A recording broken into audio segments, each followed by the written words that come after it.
MP study YouTube channel पर आपका स्वागत है और फिजिकल केमिस्ट्री की सॉल्यूशन सीरीज में आज का जो टॉपिक है केमिस्ट्री के लिए वो है चार्ल्स का नियम।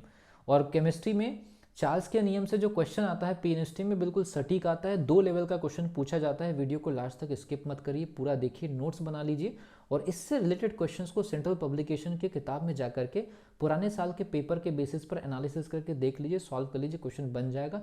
वीडियो को लास्ट तक देखिए बेसिक कॉन्सेप्ट के लिए। अगर आप इस चैनल पर नए हैं तो चैनल को सब्सक्राइब कर लीजिए, बेल आइकन को प्रेस कर लीजिए। चार्ल्स का नियम क्या कहता है?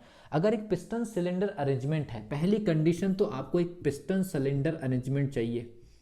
Piston cylinder arrangement, okay, piston cylinder arrangement वो भी कैसा होना चाहिए? फ्रीली फॉर मूवमेंट, है ना, वो पूरी तरह से फ्री होना चाहिए। Piston ups and down motion करने के लिए तैयार होना चाहिए। दूसरी कंडीशन ये है कि इसमें जो पदार्थ होगा या जो सब्सटेंस होगा वो क्या होगा? आदर्श गैस होगा। आदर्श गैस को हमको क्या देना है? बाहर से ऊष्मा सप्लाई करनी है। बाहर से ऊष्मा सप्लाई करने के बाद ये पार्टिकल्स जो होंगे, बाहर से ऊष्मा सप्लाई करने के बाद क्या होगा? पार्टिकल्स का टेम्परेचर बढ़ेगा। ये पार्टिकल्स का जब टेम्परेचर बढ़ेंगे, ये वाले जो पार्टिकल्स इनके जब टेम्परेचर बढ़ेंगे तो ये पिस्टन को हिट करेंगे। पिस्टन को हिट करने के बाद, याद रखिए, पिस्टन को हिट करने के बाद जो एक्स्ट्रा जो प्रेशर बनेगा, याद रखिए, पिस्टन को हिट करने के बाद जो एक्स्ट्रा प्रेशर बनेगा ना, एक्स्ट्रा प्रेशर बनेगा। एक्स्ट्रा प्रेशर बनने के कारण जितना एक्स्ट्रा प्रेशर बनेगा उसी एक्स्ट्रा प्रेशर की वजह से पिस्टन मूव कर जाएगा और बढ़ा हुआ दाब फिर से कम हो जाएगा। तो चार्ल्स के नियम में भले ही याद रखिए, चार्ल्स के नियम में भले ही दाब एक नियतांक राशि होती है, लेकिन थोड़ी देर के लिए पिस्टन पर अटैक करते समय दाब ज़्यादा होता है, तभी तो पिस्टन ऊपर मूव करता है। और उतना ही दाब यूज होता है जितना कि बढ़ा हुआ होता है टेम्परेचर की वजह से।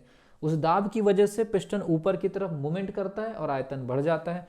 तो चार्ल्स का नियम क्या है? T is directly proportional to V, और जो आपका जो दाब रहेगा वो कैसा रहेगा? नियतांक रहेगा। तो ये पहली कंडीशन। तो देखिए T is equal to KV, तो T1 divided by T2 is equal to V1 divided by V2। ये हो गया चार्ल्स के नियम का अवस्था समीकरण। मतलब आपको 3 क्वांटिटी दी रहेगी, आपको एक चौथी क्वांटिटी निकालना रहेगा। T1 बटे T2 is equal to V1 बटे V2। और याद रखिए यहाँ पर जो टेम्परेचर लिया जाएगा वो केल्विन स्केल में लिया जाएगा। चौथी जो शर्त है वो है क्या? केल्विन स्केल में लिया जाएगा। केल्विन स्केल में तापमान लिया जाएगा।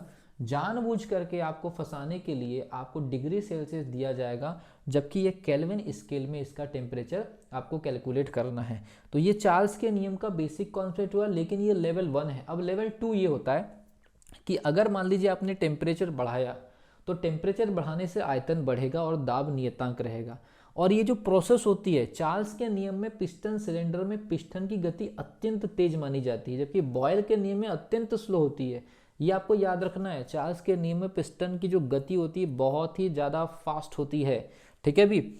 और ये सारी चीज़ें हो गई, लेकिन बात ये आती है कि अगर 1 डिग्री सेल्सियस हमने टेम्परेचर बढ़ाया तो कितना आयतन बढ़ेगा? इसके लिए चार्ल्स का एक एनालिटिकल या जनरलाइज फॉर्मूला है, और वो फॉर्मूला है आपके लिए कितना?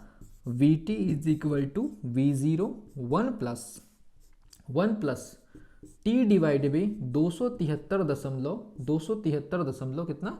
273.15, ठीक है भी। Vt is equal to V0 1 plus T divide by 273.15। इसका क्या मतलब है? इसका मतलब ये है कि 0 डिग्री सेल्सियस वाले आयतन का T गुणित 273.15 गुना आयतन या तो बढ़ेगा ऑब्लिक घटेगा। अगर टेम्परेचर बढ़ेगा तो आयतन बढ़ेगा, और टेम्परेचर अगर कम होगा तो आयतन कम होगा। देखिए अगर हम इस ब्रैकेट को खोल दें तो Vt इज इक्वल टू हो जाएगा V0, और V0 का फिर से मल्टीप्लाई कर दीजिए तो ये हो जाएगा 273.15, जहाँ पर V0 क्या है? ये 0 डिग्री सेल्सियस पर आदर्श गैस का आयतन है। जैसे 0 डिग्री सेल्सियस से 1 डिग्री सेल्सियस पर जाएंगे तो जितना भी 0 डिग्री सेल्सियस पर आयतन होगा उस आयतन का 1/273.15 गुना आयतन बढ़ जाएगा। मतलब ये इंक्रीमेंट है, ये इंक्रीमेंट है, प्रसार है। और ये आपका ओरिजिनल वॉल्यूम है। तो इतने में इतना जोड़ेंगे तो प्रसार हुआ।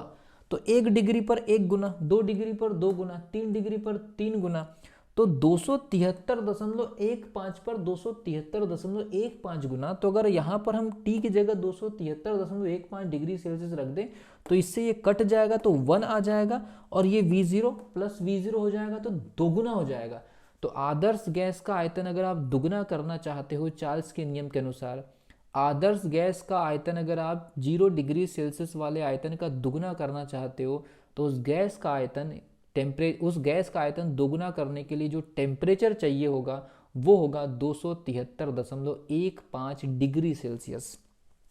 दोगुना आयतन करने के लिए मैं यहां लिख दे रहा हूं, दोगुना आयतन करने के लिए आदर्श 0 डिग्री सेल्सियस वाले आयतन का 0 डिग्री सेल्सियस वाले आयतन का अगर आप दोगुना आयतन करना चाहते हो तो गैस का टेम्परेचर जो है 273.15 डिग्री सेल्सियस कर दीजिए।